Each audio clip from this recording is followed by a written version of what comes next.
My family used to joke that I was the poor one, until they found out what I'd been paying for and I laughed along with them because it hurt less than correcting them. They'd look at my old phone, my worn shoes, the way I always said no to dinners out, and they thought they understood my life. What they didn't know was that every dollar I didn't spend had a reason, and every sacrifice carried weight I never talked about. I told myself their jokes didn't matter, but the truth is, they shaped how small I let myself become.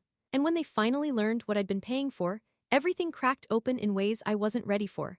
I'm the youngest daughter in my family, the quiet one who learned early how to stay out of the way. My parents raised us in Michigan, in a house that always felt busy and loud, where everyone had opinions and no one waited their turn to speak.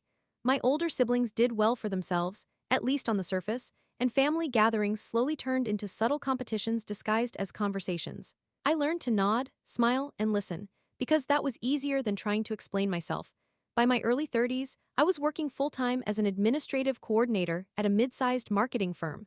It wasn't glamorous, but it was stable, and I was proud of myself for keeping it together on my own.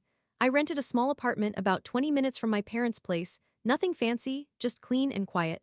I drove an old sedan with a dented door that I kept telling myself I'd fix one day. From the outside, I probably did look like I was barely scraping by. At family dinners, money came up constantly, even when no one said the word out loud.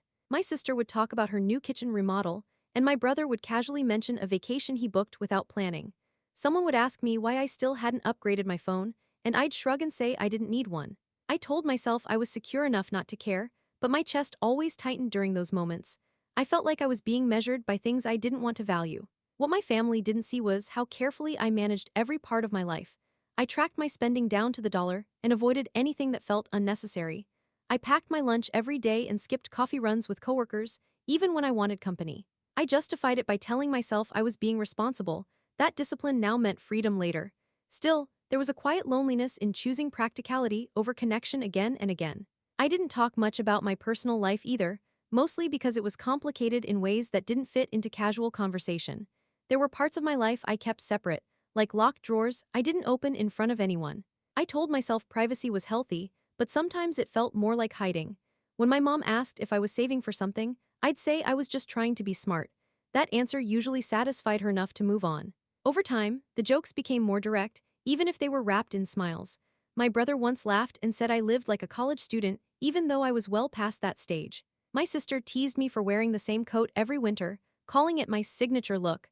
I laughed because that's what you do when you don't want to explain yourself. Inside, I felt smaller each time, like I was shrinking into the version of me they'd already decided on. I told myself it didn't matter because I knew the truth, even if they didn't. I believed that one day, when the timing was right, everything would make sense. Until then, I kept my head down and my explanations vague. It felt safer to let them think I was struggling than to open a door I wasn't sure I could close again. Looking back, that silence had a cost I didn't fully understand yet. The first time I felt truly uneasy was during a holiday dinner at my parents' house.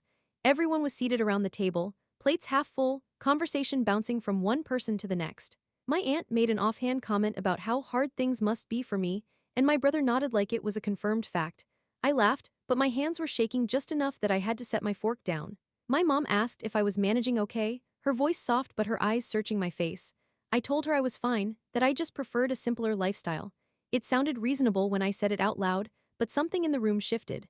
I could feel people watching me more closely, like they were trying to connect dots that weren't theirs to connect. I told myself I was being sensitive, that families worry and speculate, and it didn't mean anything. After that night, the comments changed in tone. They weren't jokes anymore, they were questions that lingered too long. My sister asked if I needed help with bills, and my brother offered to look at my finances, just to make sure everything was okay. I declined politely, even though my stomach dropped each time. I felt exposed in a way I couldn't explain without saying too much. I started noticing how often they brought money into conversations when I was around. It felt like concern, but it also felt like judgment, like they were confirming a story they'd already written about me. I told myself they meant well, that I should be grateful they cared. Still, I began dreading family gatherings and rehearsing my answers in advance. At night, I lay awake wondering if staying quiet was still the right choice. I reminded myself why I'd made those decisions in the first place and why sharing the truth felt risky. I believed that once something was said out loud, it couldn't be taken back. That fear kept me still, even as the pressure slowly built around me. The moment everything tipped came during a casual Sunday visit that wasn't supposed to mean anything. I stopped by my parents' house to drop off something my mom had asked for, planning to stay only a few minutes. My siblings were already there, sitting in the living room like they'd been waiting. The air felt heavy before anyone said a word. My brother finally spoke and asked me, straight out, if I was in trouble financially. He said they were worried and that it was time to be honest. My sister added that they'd noticed patterns, that things didn't add up, and that they just wanted to help.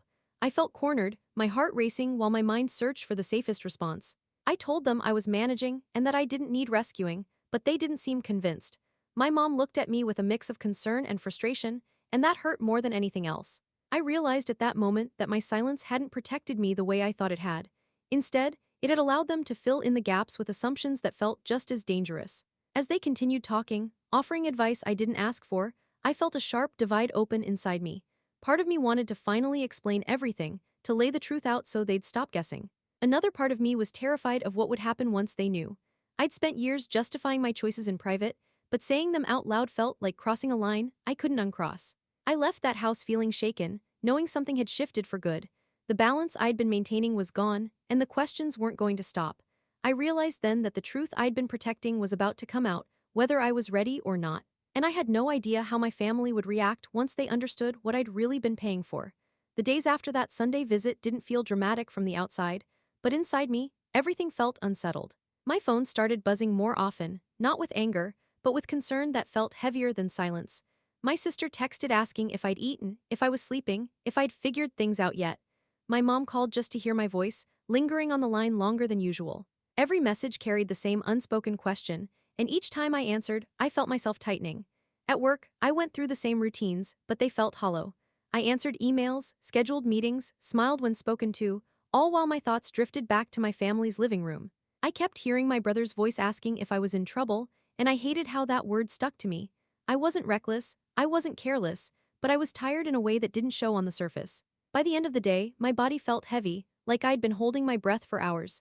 As weeks passed, the concern around me shifted into something sharper. Conversations would pause when I entered the room, then restart with softer voices. My aunt sent a message saying she admired my independence, but hoped I wasn't letting pride hurt me. That sentence sat with me longer than I expected, because it twisted my intentions into something I didn't recognize. I wasn't hiding out of pride. I was hiding because I didn't know how to explain myself without opening wounds I'd spent years trying to keep closed. I started declining invitations, telling myself I needed rest. The truth was, I couldn't stand feeling watched. Being around my family made me feel like every choice I'd made was under review. At night, I sat alone in my apartment, listening to the hum of the refrigerator and the distant sound of traffic, wondering how my life had gotten so small. I told myself this was temporary, but the isolation pressed in quietly.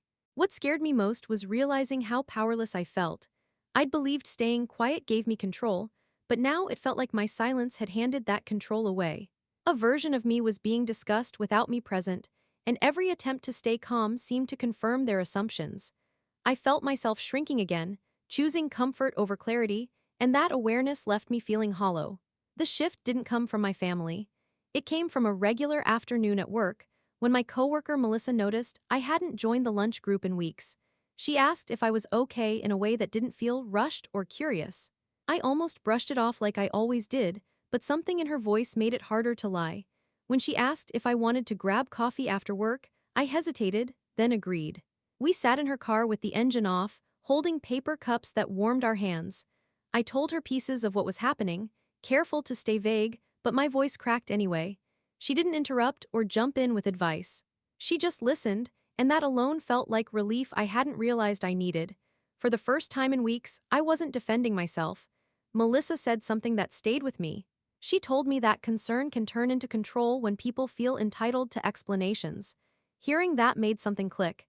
It didn't erase my fear, but it gave it a shape, something I could finally name. I felt seen without being measured, and that mattered more than I expected. That conversation didn't solve anything overnight, but it steadied me. I realized I wasn't weak for wanting privacy, and I wasn't wrong for feeling overwhelmed. I drove home with the same knot in my chest, but it felt looser. For the first time, I considered that telling the truth on my own terms might be less painful than letting others keep guessing. I decided to tell my family during a planned dinner, not in the middle of tension or concern. I wanted control over how it came out, even if I couldn't control the reaction. Sitting at that familiar table felt strange, like stepping into an old role I no longer fit. My hands shook slightly as I asked them to let me finish before responding. I told them that years earlier, After my dad's health scare, I'd quietly taken on a large share of his medical debt.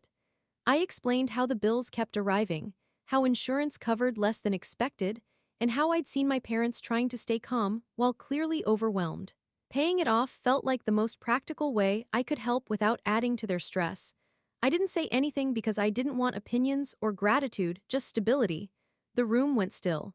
My sister's eyes filled with tears, my brother stared down at the table, and my mom reached for my arm like she needed grounding. I felt exposed in a way that made my chest ache, but also lighter than I had in years. Saying it out loud made the sacrifice real, not just something I carried alone. They asked questions, some awkward, some emotional, and I answered honestly even when it was uncomfortable. There were pauses, misunderstandings, and moments where no one knew what to say next.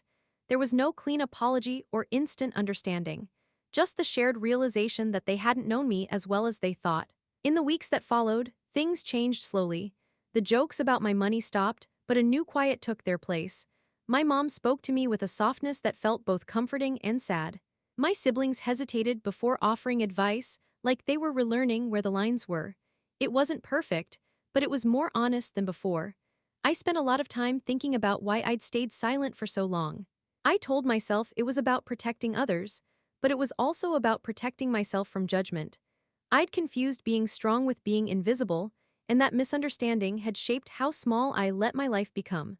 Carrying that alone had taken more from me than I realized. What stayed with me most was how easily assumptions grow when the truth isn't shared. I'd let their version of me exist because it felt easier than correcting it. Speaking up didn't fix everything, but it gave me back something important. It gave me my voice. I still live simply, and I'm still careful with money, but now it feels like a choice instead of a shield. When I think back to being labeled the poor one, I understand how little that label ever meant.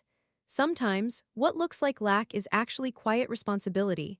And sometimes, being honest is the only way to stop disappearing. If this story touched something personal for you, I'd really like to hear about it. A lot of people carry heavy things quietly, especially within families. Share your thoughts in the comments, and if you want to hear more stories like this, you can subscribe.